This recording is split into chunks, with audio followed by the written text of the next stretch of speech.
রাধে রাধে বন্ধুরা, সুপ্রভাত সকলকে। কেমন আছো তোমরা সবাই? আমাদের গল্পকথার নতুন আরও একটি ভিডিওতে তোমাদের সকলকে জানাই স্বাগতম। আশা করছি সকলে খুব ভালো আছো, সুস্থ আছো, আর আমরাও বেশ ভালো আছি। আর আজকে যেদিনের ভিডিওটা দেখছো এটা ছিল হচ্ছে শুক্রবারের ভিডিও। যেহেতু গতকাল কোনো ভিডিও পোস্ট করিনি, কারণ ভিডিও আমি এডিটই কমপ্লিট করতে পারিনি, তো যার জন্য ভিডিওটা তোমরা একদিন পরে পাচ্ছ। কি বলো তো, কালকে আর কি গতকাল না আমার নিজেরও শরীর খারাপ ছিল, আর তোমাদেরকে তো বলেও ছিলাম কৌশিকেরও জ্বর ছিল। তো সব মিলিয়ে না এইদিকে আর মানে কি ভিডিওর দিকে তাকানোর সুযোগ সুবিধাটুকুই পাইনি। যতই হোক বলো, আমরা তো বাড়ির বউ, তো এই যে বলতে পারো নিজের শখ পুরো, নিজের ইউটিউবে একটুখানি জায়গা করে নেওয়া, এগুলো কিন্তু সবটাই করতে হয় সংসার সামলে। কারণ কখনোই এই ভিডিওর জন্য সংসারের প্রতি তো দায়িত্ব কর্তব্য বেড়ানো যায় না, তাই বলতে পারো মাঝে মধ্যে একটু আধটু না গ্যাপও চলে যায়। তো সেদিনকে তো সকালবেলা উঠে দেখলে বাসি কাজ কমপ্লিট করে নিয়েছি, নিয়ে এই যে ঘরে চলে এসেছি। আর আজকে যেহেতু শ্যাম্পু করবো, তো সেই জন্যে আমার যে হেয়ার টনিকটা থাকে সেটাকেই অ্যাপ্লাই করে নিচ্ছি। তো অনেকেই জিজ্ঞেস করছো যে এই টনিকটা কিভাবে অ্যাপ্লাই করতে হয়। দেখো, এটা আমি যখন দোকান থেকে কিনেছিলাম না, এটা হচ্ছে, তো তোমাদেরকে নামটা বলি, এটা হচ্ছে জোভিসের হেয়ার টনিক, আমলা আর বেল দেয়া। তো এটা যখন দোকান থেকে কিনেছিলাম না, তখন আমাকে বলেছিল যে আগের দিন রাত্রে ইউজ করতে, পরের দিন আর কি শ্যাম্পু করতে, মানে টনিকটা আর কি 12 থেকে 14 ঘন্টা মাথায় রাখতে হবে। তো এই দেখো, এই টনিকটাই না আমি এই স্প্রে বোতলের মধ্যে ঢেলে রেখে দিয়েছি, এতে আমার না ব্যবহার করতে খুব সুবিধা হয়। আর চারিদিকে দেখেছো কত পাউডার ছড়ানো। তো যাই হোক, এইবার না এই টনিকটা আমি এর মধ্যে ঢেলে রেখেছি, এতে আমার ব্যবহারের সুবিধা হয়। আর এই টনিকটা তোমাদেরকে তো বললাম 12-14 ঘন্টা মাথায় কিন্তু বেশ ভালোভাবে রাখতে হবে, তারপরেই শ্যাম্পু। তবে এর একটাই সমস্যা, এটাতে না খুব ঠান্ডা লেগে যায় আর কি, মানে টনিক তো একদম জল টাইপসে, তাই রাত্রে করে দিলে না আমার খুব ঠান্ডা লেগে যাচ্ছে। তো সেই জন্য না আমি আর রাত করে অ্যাপ্লাই করি না, আমি এই একদম সকাল সকাল উঠেই অ্যাপ্লাই করে দিই, দিয়ে যতক্ষণ মাথায় থাকে। কারণ কি বলতো, ঠান্ডা লেগে কাশি হয়ে যাচ্ছে, সেটাকেও তো সহ্য করা যায় না। তো সেই জন্যই আমি এইভাবেই আর কি ইউজ করছি। তো তোমাদের যাদের ঠান্ডা লাগার প্রবলেম হয়, তোমরা কিন্তু রাতে দিয়ে মানে রাতে অ্যাপ্লাই করে তারপরে সকালে শ্যাম্পু করো, তাহলে আরও ভালো রেজাল্ট পাবে। আমি যেহেতু বেশিক্ষণ ভালো এখন মানে রাখতে পারছি না, আমার বলতে পারো কাজ হচ্ছে না তা না, আমি তো অনেক দিন থেকে ব্যবহার করছি, আমার কাজ যেরকম হওয়া সেরকমই হচ্ছে। তবে তোমরা যারা নতুন ইউজ করবে বলে ভাবছো, তাদেরকে বলবো যে মানে রাত্রে অ্যাপ্লাই করে সকালে শ্যাম্পু করো। আর এটা সপ্তাহে 3 দিন করতে পারলে তো খুবই ভালো, আর যদি একান্তই না হয়ে ওঠে সপ্তাহে 2 দিন করো, দেখবে চুল পড়া, তারপরে ধরো চুলের যে ফ্রিজি ভাব সেগুলো কিন্তু অনেকটা চলে যায়, চুল সিল্কি হয়ে যায়। আর সব থেকে বড়ো কথা, চুল পড়াটা কমে যাবে, যেটা আমাদের প্রত্যেকটা মেয়েরই একটা বড় সড়ো সমস্যা। তো এইসবের জন্যই কিন্তু আমি টনিকটা ইউজ করি, এবং এতে আমি খুব ভালোই রেজাল্ট পেয়েছি। তো দেখলে তো কৌশিক ঘুম থেকে উঠে পড়েছে, আমার ওদিকে ফ্রেশ হয়ে জানলা দরজা সব কিছু খোলা কমপ্লিট, তারপর এসেছিলাম একটুখানি ছাদে। তোমরা তো জানোই সকালবেলায় আর কি আমার ছাদে না আসলে একদমই মনটা ভালো লাগে না। তো অনেক দিন বাদে দেখলাম সকালবেলা আজকে আর কি ভোরের দিকেও বৃষ্টি হয়নি, গতকাল রাতের দিকেও বৃষ্টি হয়নি, যার ফলে না সকালবেলাটা আজকে বেশ সুন্দর। দেখো কি সুন্দর হালকা হালকা নীল আকাশ দেখা যাচ্ছে। এই কদিন যেভাবে মেঘলা আকাশ দেখেছি, আজকে নীল আকাশ দেখে তো একদম দাঁড়িয়েই থাকতে ইচ্ছা করছিল, কিন্তু ওই যে প্রচুর কাজ থাকে, সেগুলো করা হয়ে ওঠে না, মানে ছাদে দাঁড়িয়ে থাকলে করা হবে না। তো সেই জন্য তো ছাদ থেকে চলেই যাচ্ছিলাম, হঠাৎ করে দেখি, দেখো মার কাছ থেকে যে বোতাম ফুলের গাছ এনেছিলাম, সেই দেখো ফুলগুলো না এখনও শুকিয়ে পড়ে যায়নি আর কি, ফুলগুলো তো এখনও দেখো ডালে আটকেই রয়েছে, তার নিচে যে বীজ হয়েছে তার থেকে দেখেছো ছোট্ট ছোট্ট চারা গাছ বেরিয়েছে। এটা আমি গতকালকেই খেয়াল করেছিলাম, তোমাদের গত ভিডিওতে শেয়ার করা হয়নি। তো দেখো একটা ফুল তুলে না আমি পাশের টবেও দিয়ে দিয়েছি, যদি এর থেকে বড় বড় গাছ হয়ে যায়। আর দেখবে বোতাম ফুলগুলো না মানে যদি এক সুন্দর মানে ঝাড় করে যদি ফুটানো যায় না, খুব সুন্দর লাগে দেখতে। তো গাছ তো অনেকগুলো বেরিয়েছে, এবার দেখছি ওদেরকে কিভাবে ডেকোরেশন করা যায়। কি বলো তো, এগুলো না সবসময় আমার প্রি প্ল্যান করা থাকে না, ওই হটনট মাথার মধ্যে পোকা নড়ে ওঠে, তখন আবার সব করে ফেলি। তো রান্নাঘরে এসে সবার আগে যেটা আমার কাজ থাকে সেটা হচ্ছে এই যে কিশমিশ ভেজানো জল, যেটাকে আগে সকালবেলা খেয়ে নেই, তারপরেই কিন্তু সমস্ত কাজগুলো শুরু করি। আর তোমরা অনেকেই জিজ্ঞেস করো যে কিশমিশ ভেজানো জলটা খেলে কি হয়। আমার কি বলো তো, আমার না প্রচুর গ্যাসের সমস্যা ছিল, তো কিশমিশ ভেজানো জলটা যদি খালি পেটে খাওয়া যায় না, গ্যাসের সমস্যা কমে যায়। তো এটা আমি বহুত দিন থেকে খাই, হ্যাঁ মাঝে মধ্যে আবার নেগলেক্ট করে বন্ধও করে দিই, আবার যেই দেখি গ্যাসের সমস্যা হচ্ছে আবার তখন খাওয়া শুরু করি। তো যাই হোক, এই দেখো আজকে সকালবেলা করবো হচ্ছে ছোলার ডাল, তো সেই জন্য ডালটা বার করে এখানে ভালোভাবে ধুয়ে নিয়েছি, দিয়ে এখন একদিকে এই যে ভাত বসিয়ে দিচ্ছি, আর অন্যদিকে বসাবো হচ্ছে ডালটা সিদ্ধ করতে। ছোলার ডাল করতে তো এমনি সময় লাগবে না, আর আজকে তো নিরামিষ, কি আবার তরকারি কৌশিককে দেবো, তো সেই জন্য ভাবলাম তাহলে ছোলার ডালটাই করে দিই, ওর খেতেও ভালো লাগবে রুটি দিয়ে। তো ওদিকে ডালটা সিদ্ধ করতে বসিয়ে এইখানে দেখো অল্প একটুখানি আদা লঙ্কা তো পেস্ট তো মিক্সারের মধ্যে এইটুকু তো পরিমাণে হবে না, তো সেই জন্য একটুখানি হামানদিস্তা আর কি থেতো করে নিচ্ছি, যতটা আর কি মিহি মতো করা যায়। মানে একদম পুরো পেস্ট করিনি, হালকা একটুখানি মানে কী বলবো বোঝা যাচ্ছে সেরকমভাবেই রেখেছি। তো চলো এখানে ছোলার ডালটা এক এক করে নিই, কারণ এরপরে পরপর কৌশিক যতক্ষণ না বেরোয় অনেক কাজ থাকে, তো সেইগুলোকে তো সমস্তই সারতে হবে। তাই সকালবেলা বলতে পারো প্রচণ্ড তাড়াহুড়োর মধ্যেই থাকে যে কতক্ষণে কৌশিককে মানে খেতেও দেবো, প্লাস ওর লাঞ্চ বক্সটাও প্যাক করবো। এই দুটোর তারা মিটে গেলি না, তখন মনে হয় যেন অনেকটা আমার কাছে ফাঁকা টাইম, অনেকটা হালকা হতে পেরেছি। তো এইদিকে দেখো সমস্ত কিছু দিয়ে আলু দিয়ে কষিয়ে নিয়েছি, দিয়ে এই যে সেদ্ধ করা যে ডালটা ছিল সেটা দিয়ে দিয়েছি, ব্যাস। ছোলার ডালে তো বলো এমনি আর কোনো খাটনি নেই, তবে এর মধ্যে না কাজু কিশমিশ নারকেল কুচি এগুলো দিলে খেতে খুব ভালো লাগে, কিন্তু সেগুলো যেহেতু সবসময় ঘরে থেকে ওঠে না, তো দেখবে আমাদের কিন্তু সাধারণ ঘরে মাঝে মধ্যেই ডাল হলে কিন্তু এইভাবেই হয় আর কি। আমি তো এইভাবেই করে থাকি, নারকেল কোড়াটোটা সবসময় থাকে না ঘরে, তো সেই জন্য আর দেওয়া হয় না। তো ওইদিকে তো ডাল হয়ে গেছে, এদিকে এখন পরপর যে সমস্ত রুটিগুলো করে নেব। দেখো আমি প্রত্যেক দিন রুটি করে ভাবি রুটিগুলো কি সুন্দর ফুলে, পরোটাগুলো কেন যে আমার এইরকম হয় সেটাই বুঝতে পারি না। তো এদিকে রুটি হয়ে গেছে, আর এইদিকে কৌশিকের টিফিনে দিয়েছি হচ্ছে আজকে বাদাম আর কিছুটা হচ্ছে কাঁটা লাগা বিস্কুট দিয়েছিলাম। তো এইদিকে দেখো সকালবেলা কিন্তু কৌশিকের পুজো দেওয়া কমপ্লিট, যেহেতু আমি দেবো না তো সেই জন্য না ও সমস্ত ঠাকুরের পুজোটাই না সকালবেলা একবেলা করে দিয়ে দিচ্ছে, মানে একবারেও পুজো করে দিচ্ছে আবার রাতে এসে দিচ্ছে। তো ওইখানে ওর পুজো দেওয়া কমপ্লিট, দিয়ে ওকে খেতে দিয়েছে, ওদিকে খাচ্ছে, আর এই যে এখানে ওর এখন লাঞ্চ বক্সটা প্যাক করে দিচ্ছি। বলতে পারো এইটা হয়ে গেলে না আমার এত শান্তি লাগে, মনে হয় যেন উফ সকালের কত বড় একটা মানে অনেক বড় কাজ একখানা করে ফেলতে পেরেছি। তো চলো এইবার বাকি কাজগুলো সমস্ত কমপ্লিট করব, তবে তার আগে কৌশিক বেরিয়ে যাবে, ওর গেটটা দিয়ে দেবো, তারপরে আমি মুসলিটা খাবো, খেয়েই দেন সমস্ত কাজে এক এক করে হাত দেবো।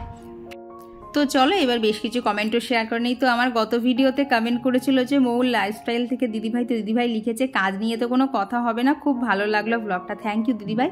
আর সত্যি কথা বলতে তোমারও ব্লগগুলো কিন্তু সিম্পলের মধ্যে ভীষণ সুন্দর হয়। আর এই দিকে দেখো আজকে অনেক দিন বাদে অভি এসেছিলো, তো আমি তো মুসলি খাচ্ছিলাম, তো ওকে জানো তো একটু মুসলি দিতে গিয়েছি, কিন্তু যেহেতু দুধের জিনিস আর বাচ্চারা জানোই তো দুধ খেতে খুব একটা পছন্দ করে না, তো ওকে যেই না একবার দিয়েছি, প্রথমবারে মনে করেছে হয়তো খুব ভালো জিনিস, তো প্রথমবারে যেই মুখে দিয়েছে তখন তো কোনো রকমে খেয়েছে, সেকেন্ড টাইম জানো তো আর নিয়েইনি, মানে ওই যে ও বাটিতে দেখেছে দুধ দেখেই আমার ওখান থেকে পালিয়েছে। তো ওখানে এখন বাপির সাথেও এদিক ওদিক সব ছোটাছুটি করছে, বাপি ওর পিছন ছুটছে, এই তো চলছে বাড়ির মধ্যে। তো আমার এখন সকালবেলা অনেক কাজ থাকে, এখন ওর সাথে খেলা করতে গেলে আমার হবে না, তো এখানে ভাবলাম আমি না সবজিগুলোকে কেটে রাখি, কারণ হচ্ছে আমাদের এখানে না ধরো সকালবেলা যেদিনকে আর কি নোংরা নিতে আসার কথা থাকে না 8টা 15-20-র মধ্যে চলে আসে, তো তার আগে যদি সবজিগুলো কেটে ফেলি না, এই যে সবজির এখন যা খোলা হবে সেগুলো তাহলে সব আজকেই বের হয়ে যাবে, বালতিতে জমাতে হবে না। তো সেই জন্য ভাবলাম যে আজকে সবজিগুলো কেটে নেই, তারপরেই সমস্ত কাজগুলো করব। আর দেখো কৌশিক আগের দিন ভেন্ডিগুলো নিয়ে এসছে, এক একটা ভেন্ডি দেখো এই রকম পাকা, ভেতরে মোটা মোটা বীজ, দেখবে পাকা ভেন্ডিগুলো না খেতে একদমই ভালো লাগে না, কেমন যেন ছিবড়া ছিবড়া থাকে। তো দেখলাম পাকা ভেন্ডি আর ভেজে কি করব, ওই পাকা ভেন্ডিগুলো সমস্ত ফেলে দিয়ে যেগুলো নরম ছিল সেগুলোকেই ভেজে নিয়েছি, আর এখানে করবো হচ্ছে আলু পটলের তরকারি, তারও সমস্ত যোগাযন্ত্র করে নিয়েছি।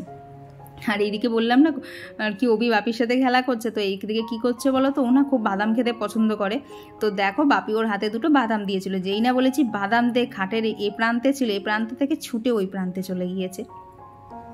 তো যাই হোক এইবার আমি এই যে ওপরে চলে এসেছি, কারণ এই বাসি বিছানা কতক্ষণই বলো আর না গুছিয়ে রেখে দেবো, কৌশিক করে দেয় তবে ওই কোনো রকম একদম টিপটপ তো হয় না। তো দেখলাম ও ওখানে নিচে খেলুক, আমি এদিকে আগে আমার কাজগুলো সেরে নিই, নাহলে ওর সাথে খেলা করতে গেলে না খেলার পর খেলা চলতেই থাকবে, খেলা থামবে না, কিন্তু আমার কাজগুলো সব থেমে যাবে। তো এইদিকে না সমস্ত কিছু করে নিচ্ছি, আর আজকে একটুখানি ডাস্টিংও করবো, গতকাল তো ভালোভাবে করিনি, আর জানো তো ভাগ্যেই শুক্রবারে করেছিলাম, শনি রবিবার তো কিছু আমি করতেও পারিনি, ইভেন ধরো আজকে আমি ভয়েস দিচ্ছি রবিবার, আজকেও আমি কোনো ডাস্টিংয়ের কাজ করতে পারিনি, মানে শরীরটা আমার এতটাই খারাপ, ভালোই লাগছে না কিছু করতে। নেহাত রান্নাটা করতে হবে, না করলে খেতে পাবো না, সেই জন্য রান্না করেছি, তা আমাদের আর কিছুই করিনি। এগুলো সবই তোমরা পরের দিনের ভিডিওতে দেখতে পাবে কীভাবে আজকের দিনটাও কাটিয়েছি। তো এদিকে বেশ কিছু জামা কাপড় ছিল যেগুলো আর কি গতকাল কাচা হয়েছিল, গতকাল কিছু ছোটোখাটো ছিল গুছিয়ে নিয়েছি, কিন্তু কিছু বড় বড় জামা কাপড় ছিল আর কি, যেগুলো এরকম পেতে ভাঁজ করতে হবে সুন্দর করে, সেগুলো না সব রেখে দিয়েছিলাম, গতকালকে আর করতে ভালো লাগছিল না, তো সেগুলো এখন এই যে সকালবেলা করে নিচ্ছে। এখন এই যে এখানে যা জামা কাপড় আছে এগুলোকে সব জায়গায় রাখতে হবে, কিছু জামা কাপড় বিছানার নিচে দেওয়া আছে সেগুলোকেও জায়গায় রাখতে হবে। বলতে পারো সকালবেলা উঠলে পরপর স্টেপ বাই স্টেপ কাজ কিন্তু চলতেই থাকে। তো আর আমার গত ভিডিওতে সুমিত্রা দে দিদিভাই কমেন্ট করেছে খুব সুন্দর হয়েছে ভিডিওটা, খুব ভালো ভালো লাগে আমার তোমার ভিডিওগুলো। থ্যাংক ইউ দিদিভাই। আর কমেন্ট করেছিল জয়শ্রী বিশ্বাস দিদিভাই ছোট্ট পাখি আইডি থেকে দিদিভাই, জিনিয়া রয়। আর সুমনাকর মিউজিক্যাল থেকে দিদি বলেছো যে পাবদা মাছটা দারুণ হয়েছে, খুব লোভনীয়, আমার ছেলে রোজ গোপাল ভাত দেখে, এমনই হাসি খুশি থেকো। থ্যাংক ইউ দিদিভাই, এভাবেই আশীর্বাদ করো যাতে সব সময় আমরা এভাবেই ভালোই থাকতে পারি। তো এদিকে দেখো আমি বিছানার নিচে একটা কুর্তি দিয়েছিলাম, দেখেছো কীরকম আয়রন মতো হয়ে গেছে। তো অনেকেই জিজ্ঞেস করে আমি বিছানার নিচে জামা কাপড় কেন দেই। তো এইগুলো বলতে পারো এক প্রকার ওই ফাঁকিবাজি আয়রন করা, কারণ সবসময় সব জামা কাপড় তো আয়রন করা সম্ভব হয়ে ওঠে না। তো সেই জন্যেই এরকম বিছানার নিচে রেখে দেই। আর যেহেতু আমার এখানে দুখানা তোষক দেওয়া থাকে না, আমার যার জন্য নিচটা কিন্তু খুব একটা নোংরা হয় না। তো সেই জন্যে আমার যে ওই বিছানার নিচে ধুলো পড়বে সেই জিনিসটা কিন্তু আমার একদমই নেই, তাই জামা কাপড় কিন্তু ওখানে আমি নিশ্চিন্তেই দিতে পারি। তো ওইদিকে তো জামা কাপড় যা ছিল বাইরে করে নিয়েছি, এখন কিছু যে জামা কাপড় এই যে আনলায় রাখতে হবে, কিছু ওয়ার্ড্রপে ঢোকাতে হবে, তো এইগুলোই এখন করে নেব। আর গত ভিডিওতে কমেন্ট করেছিল লিলিমা মাইতি দিদিভাই, আর কমেন্ট করেছিল লাকি পাল দিদিভাই। তো দিদিভাই লিখেছে যে খুব সুন্দর হয়েছে মাছ রান্নাটা। হ্যাঁ গো, ভীষণ সুন্দর হয়েছিল, নিজের রান্না বলে বলছি না, খেতে কিন্তু খুব সুন্দর হয়েছে। তোমরা একবার এইভাবে ট্রাই করে দেখো, দারুণ লাগে খেতে। আর তখন দেখবে শুধু সর্ষে পোস্ত দিয়ে করার থেকে না মনে হবে এইভাবে একটু পেঁয়াজ রসুন দিই, এত সুন্দর খেতে হয়। তো যাই হোক, এইদিকে দেখো আমার কিন্তু বিছানাটাও একদম গোছানো কমপ্লিট। তো আজকে আর বিছানার চাদরটা তুলিনি, ইচ্ছা আছে কাল বা পরশু করব। দেখলাম আর একটা দিন তো রেখে দেই, তাহলে মানে আমিও পরিষ্কার হয়ে যাবো, বিছানার চাদরটাও নতুন মানে পরিষ্কার পাতা হবে। তো সেই জন্যই না আজকে আর করলাম না। তো এটা কালকে, না হলে কালকে যদি একান্তই সময় না হয়ে ওঠে পরশু করব এই ভেবে রেখেছিলাম, কিন্তু কালকে তো কৌশিকের জ্বর এসে গেছিলো, যার জন্য আরও এগুলো কিচ্ছু করতে পারিনি। তো আর গত ভিডিওতে কমেন্ট করেছিল তনুশ্রী মুখার্জি দিদিভাই। তো দিদিভাই লিখেছে তোমার ব্লগ না দেখলে ভালো লাগে না, খুব শান্তি পাই তোমার ব্লগ দেখে, আর অনেক কিছু শিখছিও তোমার ব্লগ দেখে। থ্যাংক ইউ গো। আর এই দেখো তোমাদের সাথে একটা জিনিস শেয়ার করি, এই যে আমার স্পাইডার প্ল্যান্ট গাছ, দেখো প্রথম আমার গাছে আজকে ফুল এসেছে। এই গাছে ফুল হয় আমি জানতাম না, কারণ মার গাছের যে গাছগুলো রয়েছে না তাতে ফুল ফোটে, কিন্তু আমার কাছে এখনও কোনো দিন ফুল ফোটেনি। আর দেখো ফুলটা কি কিউট দেখতে, ছোট্ট সাদার মধ্যে, এত আনন্দ লাগছিল না। কে বলেছে বলো তো গাছের আনন্দ দিতে পারে না? এই যে গাছগুলো একটু একটু করে বেড়ে ওঠে, ওরা যে এই যে একটা দুটো করে ফুল দেয়, ওদের নতুন নতুন চারা জন্মায়, দেখবে এইসবের প্রতি যদি একবার ভালোবাসা জন্মে যায় না, তখন দেখবে গাছের প্রতি ভালোবাসা আরও দ্বিগুণ হয়ে যায়। ওরা কতটা কে কী বাড়ছে এইগুলো খোঁজ রাখতে রাখতেই কিন্তু হয়ে যায়। তো এদিকে এখন যে আমার ডাস্টিংয়ের কাজ সেটাই করব। তো আজকে না আয়নাটা একটুখানি কলিন দিয়েই করলাম, অনেক দিন হলো কলিন দিয়ে পরিষ্কার করা হয়নি। দেখো শুকনো কাপড়ে হয় খুব ভালো, কিন্তু মানে কলিন দিলে যে চকচকে ভাবটা থাকে সেটা তো আর শুকনো কাপড়ে আসে না। আর সায়ন্তিকা জিজ্ঞেস করেছিল না আমার এই যে ফার্নিচারগুলো যখন আমি আর কি ঘর মুছি তখন জলে নষ্ট হয় না, না গো একদমই নষ্ট হয় না। তার কারণ নিচে না প্লাস্টিকের বাফার লাগানো আছে, যার জন্য জলটা সমস্ত ওই বাফারে গিয়েই লাগে, খুব একটা কাঠে লাগে না। আর দেখো তো আমি মাঝে মধ্যেই এগুলো পরিষ্কার করি, তাই খুব একটা ধুলো পড়ে যে চিটচিটে ময়লা হবে, আমায় ডিপ ক্লিন করতে হবে, এইগুলোর ব্যাপার কিন্তু একদমই নেই। আর যার জন্য বলতে পারো সবসময় করি, কারণ এগুলোতে তো আর জল ঠেকানো যায় না, জল ঠেকালে পালিশগুলো সমস্ত নষ্ট হয়ে যাবে, তাই কিন্তু আমাকে শুকনো কাপড় দিয়ে মাঝে মধ্যে এরকম পরিষ্কার করে নিতে হয়। আর এখন কি বলো তো, পরিষ্কার করতে করতে এমন হয়ে গেছে না আমার এখন আর সময় বেশি লাগে না, খুব চটজলদি হয়েও যায়। তো আর আমার গত ভিডিওতে কমেন্ট করেছিল আসিফ ফারজানা থেকে দিদিভাই, আর সায়ন্তিকা একটা খুব সুন্দর কমেন্ট করেছে, তাই কমেন্টটা যত বড়ই হোক না কেন আমি শেয়ার করছি। তো সায়ন্তিকা লিখেছে আগের জন্মে তুমি মনে হয় আমার সত্যি নিজের দিদি ছিলে গো দিদিভাই, জানি না কেন ফার্স্ট যেদিন তোমার ভিডিও দেখেছি সেদিন থেকেই এই জিনিসটা আমার মনে হয় যে কেন বলতে পারবো না, তোমার ভিডিও 4টে বাজলেই মনে হয় এই তো আমার নিজের দিদি বাড়ি আসবে, তাই 1 মিনিটও টাইম ওয়েস্ট না করে ফোনটা হাতে নিয়ে ভিডিও চালিয়ে দিয়ে বসে পড়ি। হ্যাঁ গো, বলতে পারো এই ফিলিংসটা মানে তুমি যেভাবে ফিল করেছো আমি একটু অন্যভাবে, কারণ আমারও তো নিজের বোন আছে, তাই বলতে পারো তুমি যখন কমেন্টগুলো করো না, ওই আমার বোন যেভাবে ওর নিজের মনের কথা আমাকে বলে আমারও কিন্তু ঠিক সেইটাই লাগে, যে তোমারও হয়তো অনেক মানে কি বলো তো, এইগুলো না মানে ভাষায় প্রকাশ করার মতো না, যে দূরে থাকলেও একটা মানুষের মধ্যে যে ভালোবাসার সম্পর্ক থাকে, একটা যে টান অনুভূত হয়, সেইগুলো কিন্তু দেখবে এইসব কমেন্টের মধ্যে দিয়েও কিন্তু আমরা পেয়ে থাকি। তাই বলতে পারো তুমি যে ছোট নতুন সংসার করছো এগুলো তো আমায় আগেই বলেছিলে, তাই আমি যেভাবেই পারি তোমাকে একটু হেল্প করার চেষ্টা করি, যাতে তুমিও একদম পরিপাটি গুছিয়ে সংসার করতে পারো। তো এইভাবেই সবসময় মিষ্টি মিষ্টি কমেন্ট উপহার দিও। আর কমেন্ট করেছিল অপর্ণা মাঝি আইডি থেকে দিদিভাই, আর কমেন্ট করেছিল পিঙ্কি ঘোষ দিদিভাই। তো দিদিভাই লিখেছে তোমার ভিডিও আমি আমার ছেলে ও মেয়ে দেখি, ওরা তোমার ভিডিও দেখতে খুব ভালোবাসে। থ্যাংক ইউ গো দিদিভাই। আর ওরা কোন ক্লাসে পড়ে অবশ্যই এই ভিডিওর কমেন্ট বক্সে জানিও। আর কমেন্ট করেছিল গণেশ শ্যামলী আইটি থেকে রাখি দিদিভাই, বৈশালী নাথ দিদিভাই, প্রতিভা গোড়াই দিদিভাই, আর কমেন্ট করেছিল টুম্পা দিদিভাই, রাজিয়া খান, লোপামুদ্রাদি, আর শ্রাবণী ভট্টাচার্য দিদিভাই তুমি লিখেছো না আরবান ক্লাব থেকে একটা পেস্ট কন্ট্রোল বুক করতে, ঠিক আছে আমি একবার ট্রাই করে অবশ্যই দেখব। আর কমেন্ট করেছিল বিনা রয় আইডি থেকে দিদিভাই, তো দিদিভাই লিখেছে তোমাকে খুব ভালোবাসি, তোমার ভিডিও দেখতে খুব ভালো লাগে। থ্যাংক ইউ গো।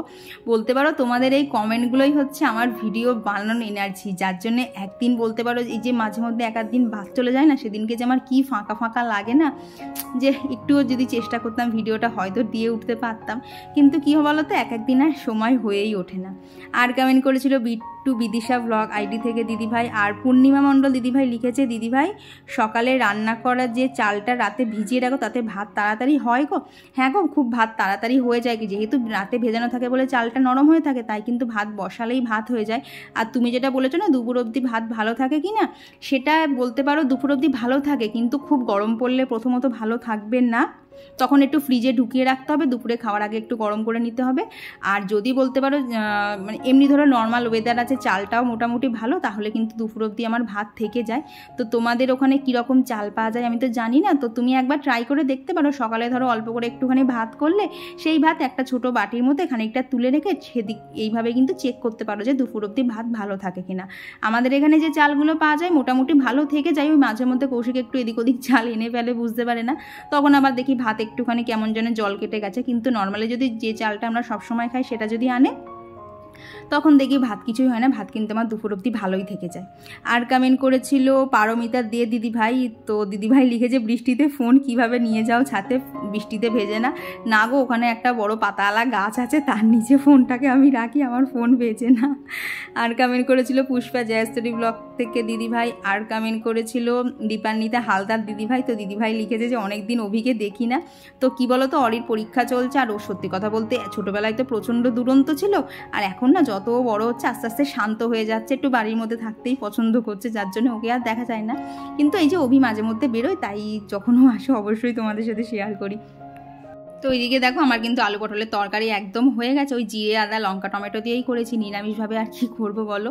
তো আর গত ভিডিওতে পূজা নস্কর দিদিভাই লিখেছে যে আগামীকাল নিয়ে 3 দিন কমেন্ট করলাম, একবারও তুমি আমার নাম নিলে না, সরি গো দিদিভাই, কোনো কারণে হয়তো মিস চলে গেছে।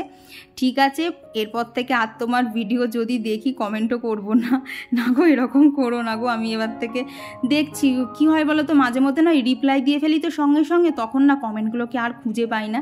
তো যার জন্য বলতে পারো আমি না সবসময় চেষ্টা করি রিপ্লাইগুলো না একদিন পরে দেওয়ার, কিন্তু ওই এক এক সময় না কমেন্টটা এমনভাবে সামনে চলে আসে তখন রিপ্লাই দিয়ে ফেলি, যার জন্যে আর না পরে কমেন্টগুলো খুঁজে পাই না। তো এইদিকে দেখো সমস্ত কাজ টাজ ছেড়ে স্নানও করে নিয়েছি, তো চলো পরে দেখা হচ্ছে সকলকে। তো সেই দুপুরের পর এখন তোমাদের সাথে দেখা হচ্ছে, বাজে হচ্ছে 5টার মধ্যে, অনেক কিছু ঘটে গেছে।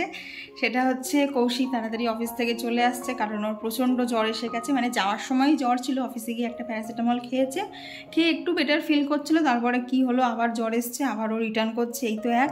আর কি জানি কি হলো সারা দুপুর না আমি একটু চোখের পাতা এক করতে পারলাম না, মানে ও জ্বর এসছে বলে না, কি জানি ভেতরের মধ্যে না মানে কি মানে একটা অস্থিরতা কাজ করছে, মনে হচ্ছে কী যেন একটা আমি করতে ভুলে যাচ্ছি, যেটা না করলে আমার অনেক ক্ষতি হয়ে যাবে, এইরকম একটা ভাব হচ্ছে, মানে মনের মধ্যে অশান্তি হচ্ছে এত, তো ভালো লাগে না। দেখো আমি এখনও দাঁড়িয়ে দাঁড়িয়ে ঘামছি, মানে ভেতরে আমার এত অস্বস্তি হচ্ছে, মানে জল খেয়ে যাচ্ছি গলা শুকিয়েছে, জল খেয়ে যাচ্ছি গলা শুকিয়ে যাচ্ছে, তো যার জন্যে ভালো লাগছে না। বাজারে কিছু টুকিটাকি কাজ আছে, সেগুলোই সারতে যাচ্ছি, যাতে কৌশিক আসার আগে, মানে ও 6টা, 6:30, 7টার মধ্যে বাড়ি ঢুকে যাবে, তো তার আগে যাতে কাজটা সেরে আসতে পারি। তো এই হচ্ছে এখন অবস্থা, আমি জানি না কেন আমার এরকম আছে, আমার প্রচণ্ড অস্বস্তি হচ্ছে, আমার ভালো লাগছে না।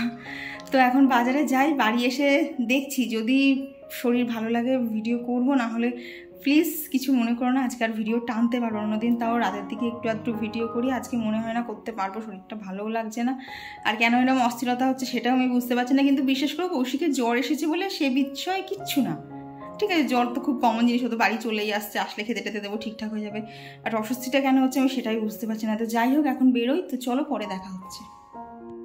তো দেখলে না বাজারে গেছিলাম, আর তোমাদেরকে তো শেয়ার করা হয়নি, সকালবেলা কাজ করতে গিয়ে না একবার সেই যে পড়ে গেছিলাম না, তারপর থেকে না ওখানে হালকা হালকা শীত টান লাগছিল, তো বিকেলের দিকে একটা জোরে শীতটান খেয়েছি, তারপর থেকে আমার কোমর মাজায় প্রচণ্ড ব্যথা। ওই যে দেখলে না হাতে মুসলির বাটিটা রয়েছে, ওটা সন্ধ্যেবেলা আবার দেখলাম কৌশিক আমাকে করে দিয়েছে, আমি পাচ্ছি না বলে হাঁটতে, এত শীতটান ধরছে। আর এর মধ্যে তো এই যে কৌশিকের জ্বর এসে গেছে, ওকে বসে বসে পাশে ওখানে জল পট্টি দিচ্ছিলাম, ও ওষুধ খেয়ে একটু ঘুমানোর চেষ্টা করছিল। আর এই যে আমি এখানে সোনপাপড়ি খাচ্ছিলাম। এইভাবেই আজকে সন্ধ্যেটা খুব বাজে কেটেছে, দুজনাই বাড়িতে, কিন্তু দুজনারই একসাথে শরীর খারাপ। কে যে কাকে দেখবো, কে যে কার টেক কেয়ার করবো সেটাই বুঝতে পারছিলাম না। তো চলো পরে দেখা হচ্ছে। খাওয়া দাওয়া করে জাস্ট ঘরে এলাম, আজকে আর কোনো ভিডিও শ্যুট করতে পারিনি। আমাদের দেখো চোখ মুখগুলো কেমন হয়ে গেছে, আমার নিজেরও শরীর ভালো লাগছে না, তার মাঝখানে কৌশিকের জ্বর। মানে কে কাকে দেখবো, দুজনারই আজকে শরীর প্রচণ্ড খারাপ। এই যে বাজে হচ্ছে 11:05 বাজে, আর পাচ্ছি না, এবার শুয়ে পড়বো। মানে শুয়েই ছিলাম, যার জন্য না মানে ঘুমিয়ে পড়েছিলাম দুজনেই। উঠতে মানে তখন খেতে গেছি 10:30, হ্যাঁ 10:30 বাজে তখন খেতে গেছি। তো খাওয়া দাওয়া করেই এলাম, দিয়ে এখন টান শুয়ে পড়তে হবে। কৌশিকের দেখি এখানে, এই দেখো এখানে মানে জলপট্টির জল রেডি করা আছে, যদি মাঝরাতে উঠে দিতে লাগে আবার দিতে হবে। ওর যে কী করে এত জ্বর এসে গেল সেটাই বুঝলাম না। তো এই ভিডিওটা আজকে হচ্ছে শুক্রবার, তোমরা পেলে শনিবারে পেয়েছো যদি আমি এডিট করতে পারি, নাহলে এই ভিডিওটা তোমরা রবিবারে পেয়েছো। তো চলো এই ভিডিওটা এখানেই রাখছি। ভিডিওটা তোমাদের কেমন লাগলো অবশ্যই জানিও, ভালো লাগলে প্লিজ একটা লাইক করে দিও। আজকে আর এনার্জি নেই, এখন শুধু শুতে পারলে বাঁচি। তো চলো আজকের জন্য টাটা।